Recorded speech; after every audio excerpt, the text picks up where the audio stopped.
খড়দাহে বিএলওর বাড়িতে ভাঙচুর, কি কারণে ভাঙচুর সেই বিষয়টা এখনো পর্যন্ত স্পষ্ট নয়। জানা যাচ্ছে যে এই ঘটনায় আতঙ্কিত হয়েছেন বিএলও এবং তার মা। খড়দা থানায় অভিযোগ দায়ের করেছেন বিএলও মানবচন্দ্র। সূর্যসেন নগরের বাড়িতে হামলা দুষ্কৃতীদের।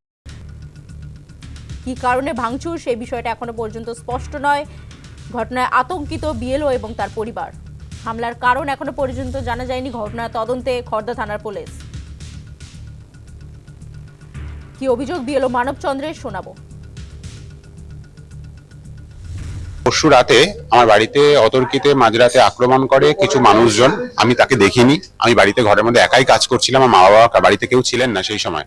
তো আমি এসআইআর এর কাজের সঙ্গে যুক্ত আছি, তো এসআইআর এর কাজই করছিলাম। তো হঠাৎ বিএলও হিসাবে তো আমি হঠাৎ করে এত জোরে জোরে আওয়াজ হয়, আমি ভয় পেয়ে প্রথমে ওই বারান্দায় যাই।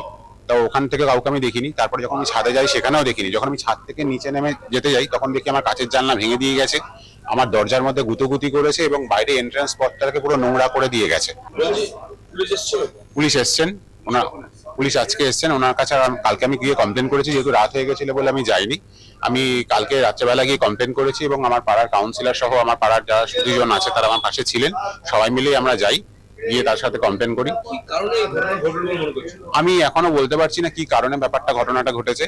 আমি পুলিশ প্রশাসনের তদন্তের ওনার আশ্বাস দিয়েছেন, ওনারা আমার পাশে থাকবেন বলে বলেছেন। কি কারণে এই হামলা জানেন না বিএলও, জানাচ্ছেন তিনি। তো বিএলওর মা তিনি কি জানাচ্ছেন শোনাবো।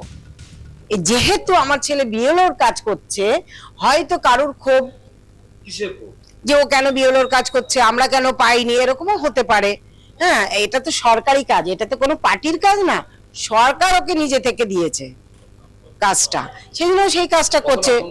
অনেক আতঙ্কে আছি, এখন তো আরো বেশি আতঙ্ক বেড়ে গেল, যেহেতু আমি চারিদিকে টিভিতে দেখি, খবরে দেখি ব্যাপারটা এটা। আজ আমার বাড়িতে সেই ঘটনাটা ঘটে গেল, তাহলে আমার একটা আতঙ্ক থাকবে না। আমার একটি মাত্র ছেলে, আমাদের খড়দা 2 নম্বর সূর্যসেন একটা বিরাট নাম করা জায়গা, সেখানে আমি থাকি। সেখানে আমি কোনোদিন কাউকে এসব দেখিনি। আজ কেন হলো আমার বাড়িতে, কেন হলো আজকে? তো আমার ছেলে আজকে আমার ছেলে বিএলওর কাজ করে বলেই হয়েছে এটা, তা না।